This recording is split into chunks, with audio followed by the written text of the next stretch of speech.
Section 2.1, or Chapter 2 rather, is on functions. And so I want to go over some of the exercises for Section 2.1. And before we get to what a function is, I want to talk about a relation.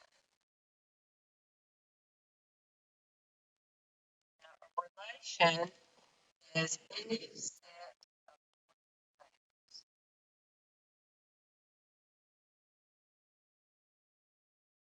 And so ordered pairs can be, you can just list a set of ordered pairs, you can generate them through an equation. A graph would represent a set of ordered pairs. A function is a relation. So it is a set of ordered pairs, but there's a condition on a set of ordered pairs for it to be classified as a function.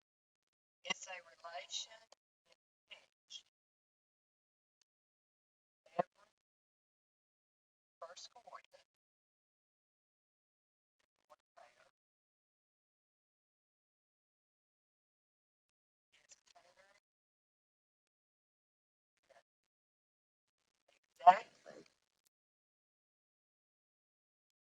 or second coordinate. And so I'm going to show you some examples to explain what that means on this. So pull this up just a minute here on this. Okay, this is in your practice exercise. It's on page 224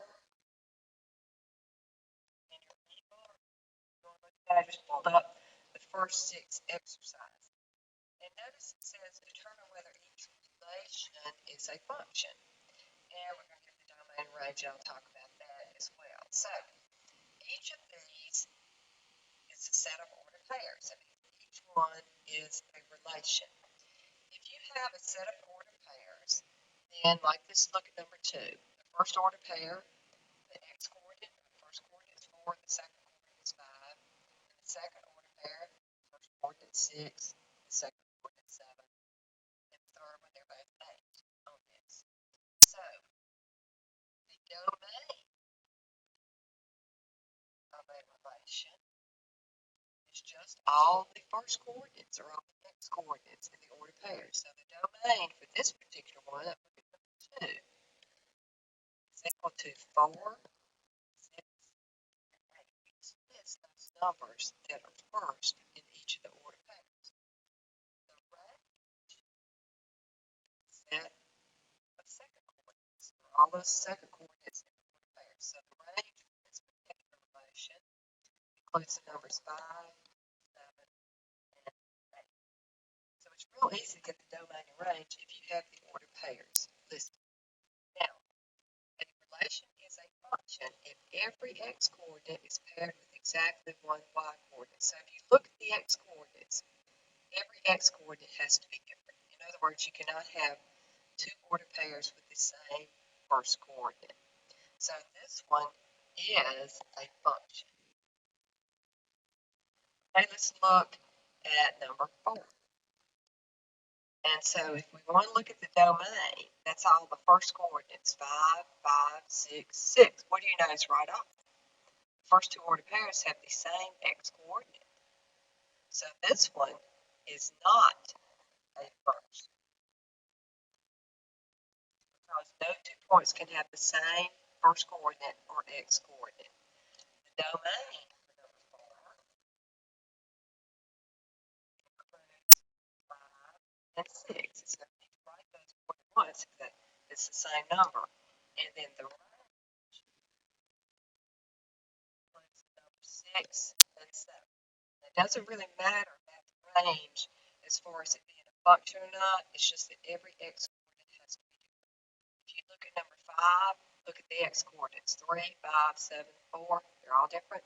That one is a function. I'll just put yes, it's a function. Number 6, we've got 10, negative 2, negative 1, and 5. So that one is also a function. So every x coordinate has to be different if you have, it's going to be a function and you're looking at the pairs only. All right, now let's say we have an equation. And remember I told you you could generate order pairs with an equation. For example, let's say we have the equation y equals x plus 2. So I could set up a little t-chart, x and y, to generate some order pairs. If I let x be 1, y is equal to 1 plus 2. So y would be 1. If x is equal to 5, y is equal to 5 plus 2, which is 7. If x is negative 1, y equals negative 1 plus 2, which is 1. So that's giving me these order pairs. 1, 3, 5, 7, negative 1, 6, or positive 1. I could keep going all day and get order pairs. Yes. So an equation can be used to generate order pairs. Now, if you think about whether or not this represents a function, is it a function? Remember, every x coordinate has to be different. So let's think. If I were to go back and put 1 in again, could I get anything other than 1? No. If I put 5 in, is it going to give me anything other than 7? No. Same thing with negative 1. So this does represent a function because I can generate all kinds of pairs with this one, but every x coordinate will be different. So let's look at this one. Suppose I have y squared is equal to x. Now usually, on the find order pairs, it's easier to solve it for y. So if I wanted to get it just y, I'd have to take the square of both sides. So y would have to be the square root of x. Remember, positive and negative, we get all the square roots of x. So let's think. Let me see if I can find some order pairs in this equation. So there's the tick mark here. Okay, what did x for 1? Y is equal to positive.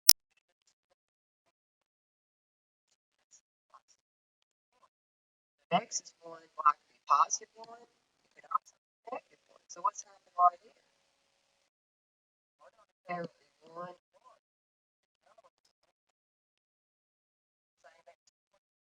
So this is not negative. Why that's true is squared.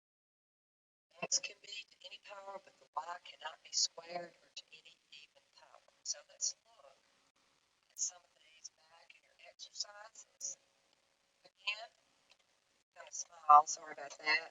On this, so it says determine whether each equation defines y as a function of x. So really, if we look at the equations, the main thing we want to look at is here. If y is squared, it's not a function.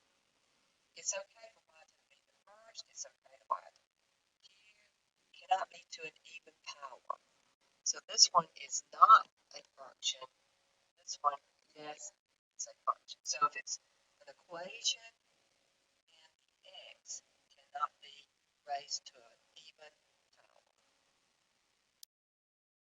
Okay, I think I mentioned that in order pairs listed, represent a relation, or use an equation to generate order pairs.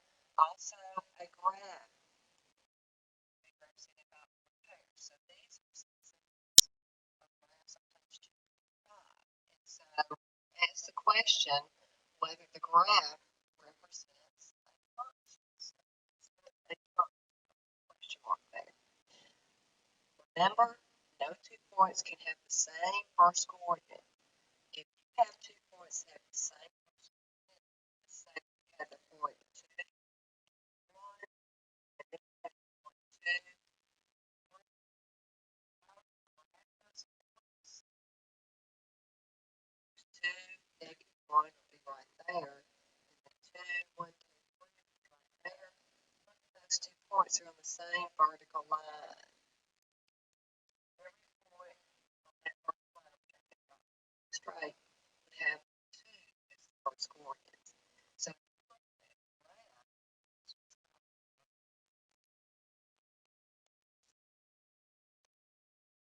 see any 2 points lie on the same vertical line.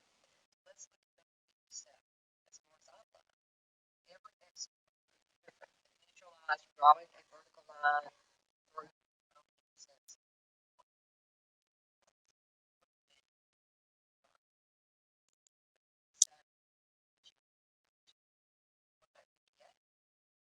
vertical line. Every point of that has the same x-coordinates, so this is not a function. All right, what about number 59? You can see right here on the y-axis, those 2 points would have the same x-coordinates, so that would not be a function. Same thing with 60. These 2 points are on the same vertical line, not a function. 61, this is a function. It's not 2 points on the same vertical line. What about 62?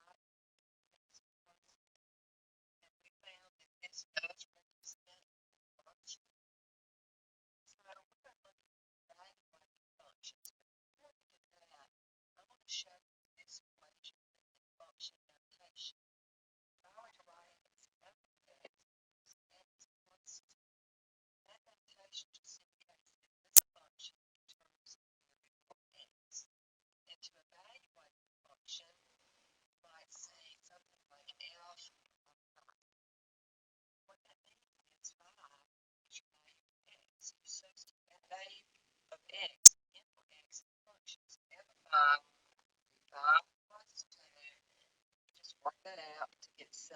So to find the function value, you substitute the given value of x, what's in parentheses, and for every x in the function, and work it out.